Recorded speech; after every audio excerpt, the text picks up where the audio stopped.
Olá, sejam bem-vindos à minha casa, sejam bem-vindos ao Somente para Estranhos. E hoje eu decidi começar esse vídeo de um jeito diferente. Eu senti muita vontade de vir aqui agradecer a todas as pessoas que começaram a me seguir agora há pouco tempo. Eu comecei esse canal de uma forma assim despretensiosa, sem intenção nenhuma.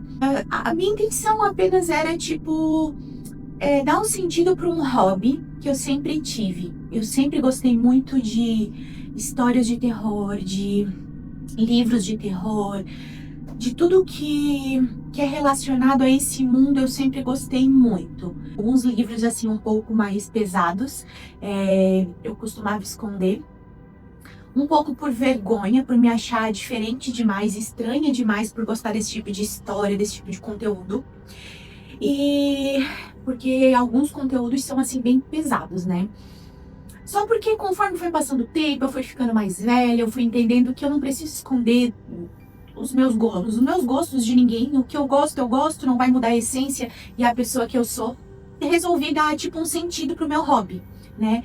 Que sempre foi ler esse tipo de conteúdo e consumir esse tipo de coisa. Então eu assim, por que não? Por que eu não levo para outras pessoas o que eu gosto, o que eu consumo e o que eu faço, sabe? Então eu resolvi contar as histórias que eu acho, que eu encontro que são mais interessantes do meu jeito.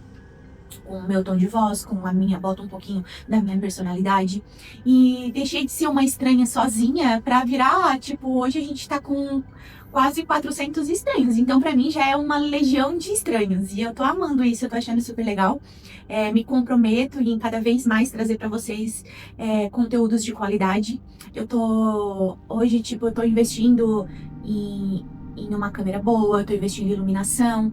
A gente tem um depósito aqui perto, eu quero ver se eu monto um cenário bem dark, assim, para poder proporcionar para todos uma experiência de narração mais imersiva. Aí, deixa eu apresentar para vocês, né? Ela quis vir no meu colo, não tive nem como dizer que não. Essa daqui é a Catarina. Eu tenho outra, a mais velha ali, a Juju, a Juliana, que tá dormindo, tá com frio. E é isso. Na maioria dos vídeos, com certeza, vocês vão sempre ver uma ou outra, ou as duas, porque elas estão sempre comigo, elas são minha sombra. E é isso, já falei demais. Bora pra história de hoje que tá muito massa. Você já parou pra pensar o que acontece nos 6 minutos em que o coração para? Naquele exato instante? Não, eu não tô falando do depois, nem do túnel de luz, nem da chegada ao céu. Não. Eu tô falando daquele oxigênio. Meu Deus, desculpa. Porque o cérebro humano... Voltando. Porque o cérebro humano, mesmo sem oxigênio, ele ainda continua funcionando por um tempo. Sobrevive por mais ou menos 6 minutos depois que o coração para de bater. Ele ainda pensa, ele ainda sente, e só depois ele se apaga. Eu não fazia ideia disso. Vocês sabiam disso? Eu descobri lendo esse relato. E aí vem a pergunta: o que será que acontece dentro da mente neste tempo? Porque o que você vai ouvir agora pode até parecer só uma história. Ou talvez seja, ou não. Talvez seja uma revelação que ninguém gostaria de saber, algo que todo mundo tem medo, mas que quase ninguém consegue imaginar até o fim. E antes de começar, eu preciso te avisar, como sempre, essa história ela contém imagens mentais perturbadoras e conceitos inquietantes. Eu mesma tive uma expansão mental muito grande depois que eu li essa história. Ela foi retirada de um fórum, né, da internet. Eu vou deixar os créditos aqui embaixo. Eu li e reli ela várias vezes. No começo eu não entendi, a segunda vez eu comecei a entender um pouco mais. Na terceira eu tive que unir os fatos. E para vocês eu trouxe o que eu entendi. Mas eu também vou deixar o link aqui embaixo para vocês lerem e tirarem suas próprias conclusões. O relato começou assim, com essas palavras: eu vi algo. E não era Deus. O mundo precisa saber. O mundo precisa saber. E se você está pronto e quer entender o que existe entre o último suspiro e o nada, fica comigo até o fim. Aqui é o Somente para Estranhos. Apague a luz se você tiver coragem.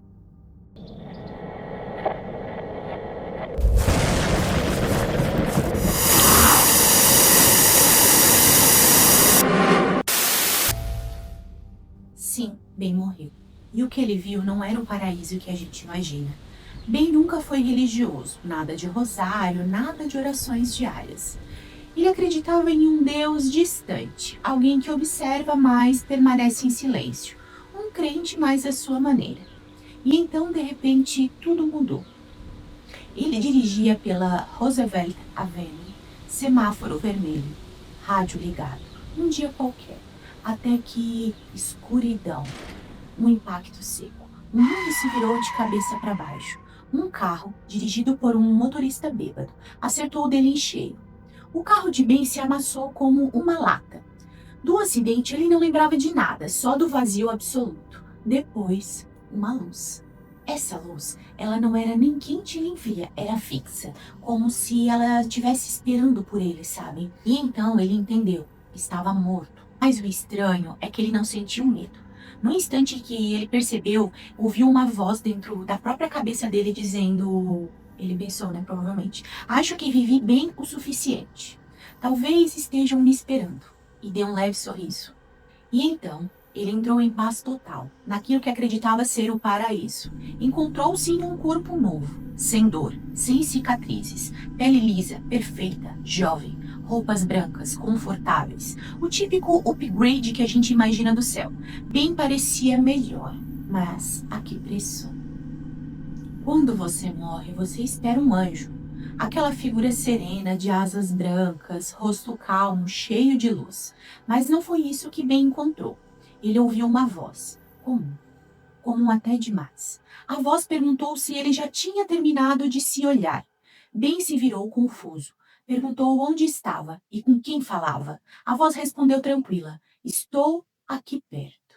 E então, uma figura humana apareceu. Também vestida de branco, mas com um moicano roxo. Punk. 2006. Você espera um anjo e dá de cara com alguém que parece ter saído de um show de punk rock.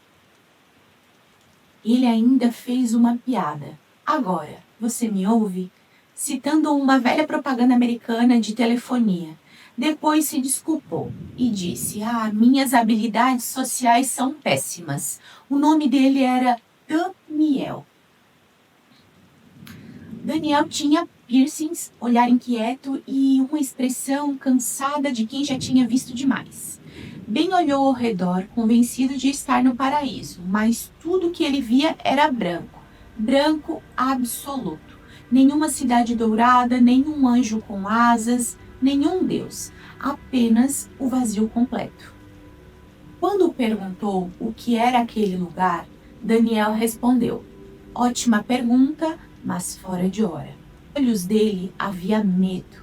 Logo depois, Ben sentiu uma tontura forte. Diante deles surgiu um portão, uma enorme coluna de mármore branco e uma luz cegante. No meio dela, algo se movia. Asas, bico, olhos, boca humana. 4 rostos, talvez 6. Olhos em todos os lugares. Uma criatura impossível de compreender. Talvez alguns de vocês já imaginem o que ou aquilo poderia ser.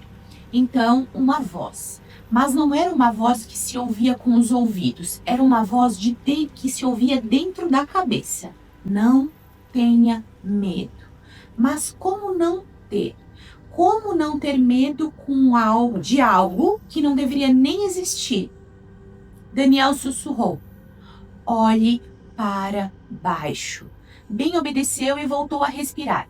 Daniel se desculpou com a criatura, dizendo que Ben era novo, que ainda não conhecia as regras. A voz disse, pode passar, e desapareceu. Daniel fez um sinal para que Ben o seguisse. Ben perguntou, o que era aquilo? Um anjo, respondeu Daniel. E se você tiver sorte, não verá outros. Ben franziu a testa. Mas os anjos não são bons? Daniel riu, mas sem humor, e respondeu.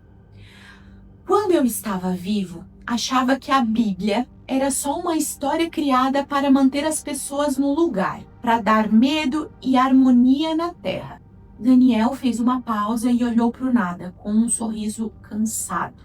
Mas eu estava errado. De tudo que eu já vi e ouvi, somente uma coisa é verdade. Os anjos, eles não são como você imagina. Ele apontou para as paredes brancas à frente. Essas não são as muralhas do paraíso que ouvimos durante a catequese. São as paredes de uma prisão. E os anjos, eles são guardas.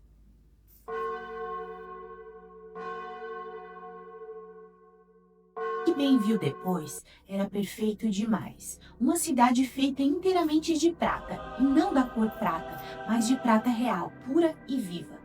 Cada torre brilhava como se tivesse um sol branco dentro, mas não havia céu, nenhum horizonte. A luz vinha de cima, direta, vertical, sem origem e sem sombras. Era estranho, bonito demais para ser humano, silencioso demais para ser divino. Então Ben perguntou: onde estão todos? Daniel apontou para cima, para a torre de uma das igrejas e disse: aqueles são os lugares reservados para o primeiro céu. E é uma prisão vertical. Ben franziu a testa. Prisão. Daniel suspirou. A maioria das almas sobe para o segundo ou terceiro céu ou fica vagando por aí. Vagando? Como assim? Mas Daniel não respondeu. O olhar dele estava fixo, como se observasse algo que Ben não podia ver. Você vai entender em breve. E o mundo fez ele entender. De um edifício redondo, esferas azuis começaram a se soltar, flutuando no ar, uma por uma. Daniel murmurou: são querubins. Ben deu uma risadinha nervosa. Querubins? Tipo aqueles bebês anjinhos com asas dos quadros? Não exatamente, respondeu Daniel. Esses são as formas mais baixas dos anjos, os mais fracos, mas também são os mais presentes. Eles observam e pronunciam o julgamento. Ben engoliu em seco. Eles estão me julgando agora? Tecnicamente, sim, disse Daniel, mas é só uma formalidade. A verdadeira ameaça era outra.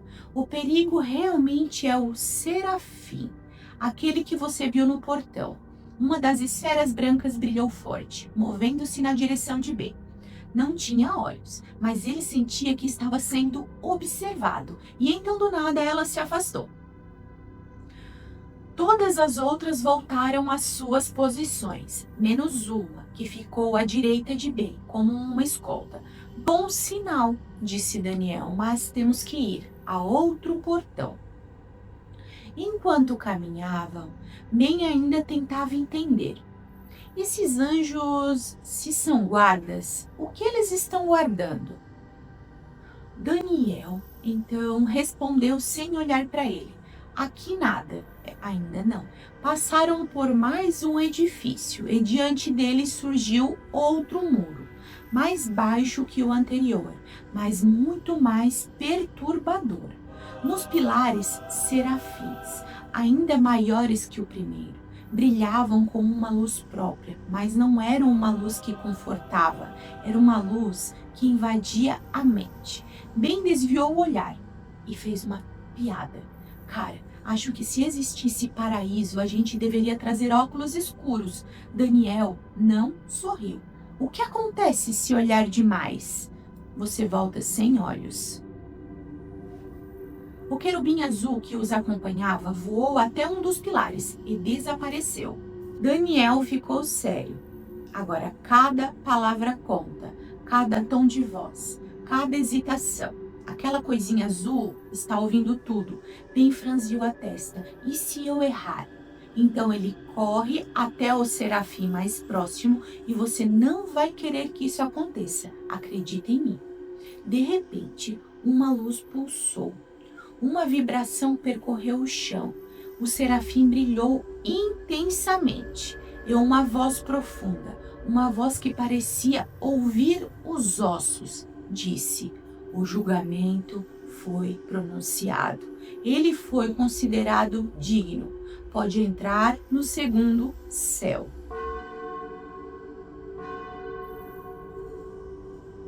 A luz sumiu e bem por um instante achou que veria algo celestial.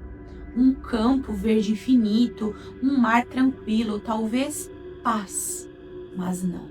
Desta vez também não. Não havia paraíso algum.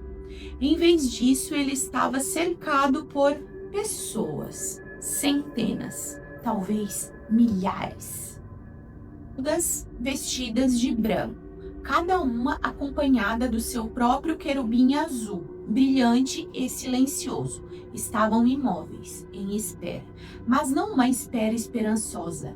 Era pesada, triste, parecia a pior sala de espera possível. Pela primeira vez, Ben levantou os olhos e viu um teto. Não estava mais em um espaço aberto, estava dentro. Dentro de quê? Perguntou. Daniel respondeu num tom neutro, quase cansado.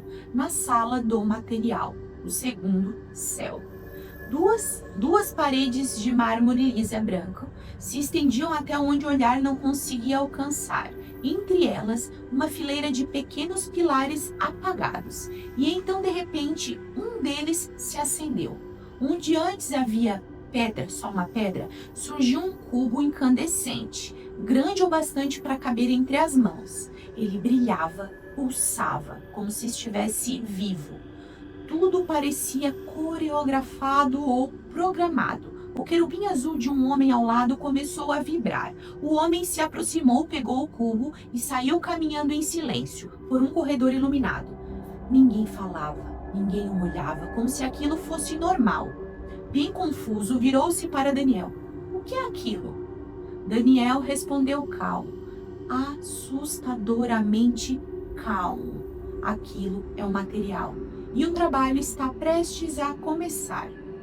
Outros pilares se acendiam, mais cubos apareciam, mais querubins se moviam, mais pessoas andavam. Tudo ordenado, perfeito, mas sem vida. Ben perguntou por que ninguém dizia nada. Daniel não respondeu. Apenas fez um gesto curto com a cabeça. Vamos. Aquele gesto não era um convite. Não era amistoso, era uma ordem. Atravessaram um corredor e então entraram em uma sala gigantesca, como uma caverna branca, tão imensa que o teto se perdia em neblina, não era possível ver. Diante deles, fileiras infinitas de bigornas brancas, todas enfileiradas, tamanho, com pessoas em pé diante de cada uma. Cada pessoa segurava uma picareta de prata e tinha à frente um cubo daqueles incandescente. Golpeavam 1, 2, 3 vezes. A cada fragmento que se soltava, a luz do cubo enfraquecia. Parecia como se estivessem esculpindo a própria alma. Daniel murmurou. Essa é a produção. Essas são as almas dignas do segundo céu. Ben engoliu em seco, começava a entender que digno não significa sortudo nem merecedor, e preferiu não imaginar o que seria uma pessoa indigna. Ben observou mais de perto. Os cubos iam se transformando. Alguns viravam esfera, outros discos, outros ainda anéis, tipo elos. Tudo se repetia infinitamente. Uma produção. Ele se aproximou de um trabalhador e perguntou: onde vocês dormem? Onde comem? Onde descansam? Mas antes que pudesse terminar, seu querubim começou a vibrar violentamente. Daniel, com uma voz dura, ordenou: silêncio! E completou: aqui não há fome, nem sede, nem cansaço, nem sono. O que para Ben só podia significar uma coisa: eles nunca paravam. Daniel o levou para outra parte da mesma sala. Ali um jovem se virou indignado e falou, com uma voz fraca, mas firme: por que só os guardas podem falar? O querubim dele vibrou de imediato, mas ele continuou: por que nós não sentimos fome, não temos necessidades, não descansamos? Isso não é vida, não é nem a morte, é o próprio nada. Então o querubim azul dele voou, uma luz brutal se acendeu do teto, uma voz ecoou do nada no centro da sala: você não é mais digno do segundo céu. Apareceu aquele enorme serafim branco, cegou tudo de luz e o levou. E ele simplesmente desapareceu. como se nunca tivesse existido. Ninguém reagiu, ninguém desviou o olhar do que estava fazendo. Apenas continuaram golpeando os cubos como se aquilo fosse nada, fosse normal. Ben tremia. Para onde ele foi? Perguntou. Daniel respondeu. Para uma das torres da cidade de prata. Então se virou para Ben. Agora é a sua vez. Enquanto caminhavam, Ben percebeu que os cubos iam mudando de forma. Alguns viravam elos, e esses brilhavam mais que os originais. Mas, quando um elo era concluído, o querubim conduziu o trabalhador para fora em silêncio, com um elo, uma argola de corrente nas mãos. Ben perguntou se Daniel era o único guia. Ele riu. Não, mas também não há muitos. 6 bilhões de almas são demais para um só. Falou como se fosse a coisa mais normal do mundo. Ben perguntou novamente, se alguém ali se cansava. Daniel respondeu com outra pergunta. Você se sente cansado? Pensou e percebeu que não. Talvez pudesse continuar assim para sempre, para sempre. E ao olhar em volta, vendo todos aqueles corpos, batendo, esculpindo, obedecendo, ele entendeu. Era um ciclo silencioso, mecânico, eterno. Uma eternidade de produção. E se você errava, eles voltam e te levam. No momento, Ben pensou, talvez o inferno fosse melhor. No fim do corredor, uma porta de madeira. A primeira coisa que Ben via ali, que não era nem feita de mármore nem de metal. Diante dela, um homem, mas não um homem comum, ele brilhava. Daniel parou. Chegamos. Você foi considerado digno do terceiro céu. O homem brilhante sorriu, olhou para o elo que Ben havia ganho na sala anterior e disse com calma para Daniel. O seu protegido está pronto para as tribulações. Ben franziu a testa, assustado. Tribulações? O que é isso? Mas Daniel não respondeu. O guardião se afastou, abrindo passagem. Logo atrás dele, outro homem observava. Seu nome era Gabriel. Ele inspecionava cada elo. Alguns se partiam em sua mão. Quando isso acontecia, o portador não estava mais pronto. Gabriel apenas dizia, não, ainda. E o elo era levado embora, junto com quem o segurava. Quando chegou a vez de Ben, Gabriel examinou o elo com atenção. Nada aconteceu. O brilho continuou estável. Pode subir, disse.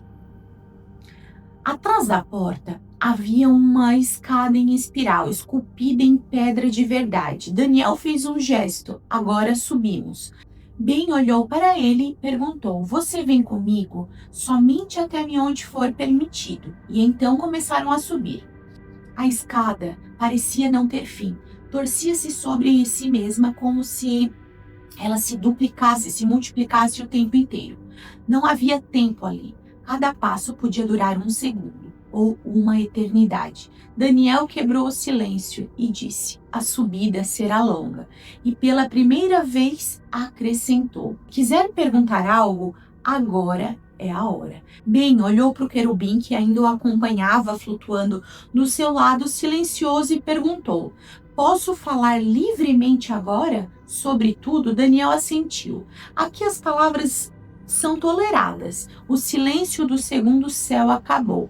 Olhou para frente e completou. Não era por respeito, era por proteção. Ben hesitou. Proteção de quê exatamente? Daniel não respondeu, mas o olhar dele parecia mais uma vez cansado e distante. Enquanto subiam, uma luz azul desceu do alto da escada. Dela surgiu uma mulher alta, pele escura, cabelos em um afro curto e firme. Descia com passos lentos e seguros. Daniel fez um leve aceno. Ela sorriu, um sorriso quase humano. Ben perguntou se ele a conhecia. Eu conheço todos os que sobem, respondeu Daniel. Cada alma, cada passo. Ben balançou a cabeça. Mas você já viu milhares de pessoas subirem? Daniel corrigiu sem hesitar. 144 mil exatamente. Ben ficou em silêncio. 144 mil? O número soou familiar e preciso demais para não ser verdade. É impossível acompanhar tantas almas, disse. Daniel então respondeu: aqui, o tempo não existe como você entende. Um instante pode durar uma eternidade, e uma eternidade pode durar um único suspiro. Bem riu, uma risada nervosa que falhava. Não há comida, nem sono, nem sede, nem amor, nem necessidade, nem nada. Que tipo de eternidade é essa? Mas logo se calou. A pergunta seguinte foi a que mudou tudo. Por que ninguém fala a verdade sobre aqueles cubos luminosos? O que realmente eles estão fazendo lá embaixo? Daniel parou de andar. O ar ao redor pareceu mudar. Quando alguém faz a pergunta certa, é como se o próprio ar se quebrasse. Nada fica igual depois disso. Ele respirou fundo. Aqueles cubos são usados para construir as correntes. Ben olhou sem entender. Correntes? Que correntes? Daniel continuou. Se as pessoas soubessem a verdade sobre o que estão criando, nunca mais as construiriam. E num sussurro admitiu: nem eu sei de tudo, sou apenas um guia, obedeço, nada mais. Ben se aproximou. Então quem comanda tudo isso? Daniel o encarou. Ninguém. Ben ficou em silêncio. Como assim ninguém? Nem mesmo os anjos têm vontade própria. Eles são programas, máquinas, seguem regras. Alguns, como Gabriel, são um pouco mais complexos, mas ainda assim só fazem o que devem. Ben sentiu um arrepio subir pela espinha. Ninguém no comando, nenhuma mente por trás, nenhum Deus governando. Então, quem ligou essa máquina? Perguntou. Daniel apenas respondeu: essa é a pergunta que ninguém sobrevive para fazer. Ben balançou a cabeça confuso. Então, isso aqui não é o paraíso. Daniel esboçou um sorriso cansado e respondeu: não. Na verdade, o inferno não é feito de chamas e demônios. O inferno é um lugar simplesmente sem Deus. Aquela frase cortou Ben como uma lâmina. Pensou em tudo que acreditava, em todas as orações, as promessas, as imagens de pais que o confortavam desde criança. Mas agora, diante dele, a fé parecia uma mentira conveniente. Daniel continuou: pense nisso. O silêncio, um Deus que não responde, que te ignora, que você ama, implora por ajuda, pede perdão e suplica, e em troca você recebe apenas o silêncio. Ele olhou para o Ben e completou, quase que sussurrando: isso é o inferno. Fica tranquilo que estamos quase lá e eu te mostrarei. Uma luz fortíssima os envolveu, tão intensa que não havia mais sombras. Quando Ben abriu os olhos, viu algo que nenhuma mente humana seria capaz de compreender. Uma esfera gigantesca de luz, pura energia, tão grande quanto uma cidade suspensa no vazio. Ao redor, pontes de mármore branco e estruturas que lembravam uma estação espacial girando em torno de um sol vivo, que era aquela bola gigantesca de luz. Daniel apontou: este é o terceiro céu, e aquilo que você está vendo é Deus. Ben ficou imóvel. A luz parecia entrar dentro dele, vibrava, queimando-o por dentro. É isso? Perguntou. Essa enorme massa luminosa é o Criador? Daniel respondeu com uma voz baixa: Deus não é o soberano da criação, Ben. Deus é a criação. E aqui eu quero fazer uma pausa com vocês. Porque vocês já pararam para pensar que se Deus é a criação, então Ele está em tudo. No ar que está entrando agora no teu peito, nas plantas, nas frutas, nos animais, em cada partícula que existe, inclusive em nós. A gente cresce acreditando que Deus está lá em cima, olhando pra gente da nuvem, sabe? Tipo, cuidando da gente lá de cima. Mas tu já parou pra pensar se Ele não tá num trono distante e se Ele tá aqui? Se Ele faz parte do ar de nós, dentro de nós, do nosso coração, do nosso sangue, das nossas células? Deus é tudo. Eu levei um tempo para conseguir entender o que ele estava querendo dizer nesse diálogo, mas foi essa a conclusão que eu tirei. Agora voltando para a história. E foi nesse instante que Ben entendeu tudo o que o Daniel estava tentando dizer desde o início. Os elos que eles seguravam não eram símbolos de fé, eram correntes. E essas correntes estavam mantendo Deus lá preso à própria existência que ele criou. Daniel olhou com tristeza. Esses elos são forjados pelas almas de fé. Cada uma delas, sem perceber, mantém Deus acorrentado à vida. Elas acreditam que o sustentam, mas na verdade o impedem de descansar. A fé que deveria libertar é o que mantém ele preso. E enquanto houver alguém que ore, que acredite, que invoque o nome dele, Deus continuará aqui, contra a própria vontade. Deus não quer mais estar aqui. Agora, volta para mim de novo. Eu pensei muito nessa parte e eu confesso que eu não entendi, sabe? Dessa parte do texto. Que, relembrando, não sou eu que estou dizendo, tá? É o texto que eu achei. E se for verdade? É bonito e triste ao mesmo tempo, sabe? Porque talvez o amor humano por Deus seja a coisa que mais o aprisiona. A gente quer que ele viva para sempre, mas talvez ele só queira descansar. Por quê? Porque ele está cansado dos nossos pecados, da nossa maldade, da nossa perversidade. Porque para e pensa comigo, se ele realmente é tudo, como disse, o ar, a terra, os animais, a própria vida, ele está cansado de ser judiado por nós. Então a gente judeia dele e ao mesmo tempo reza para ele ficar aqui. E eu achei isso muito complexo.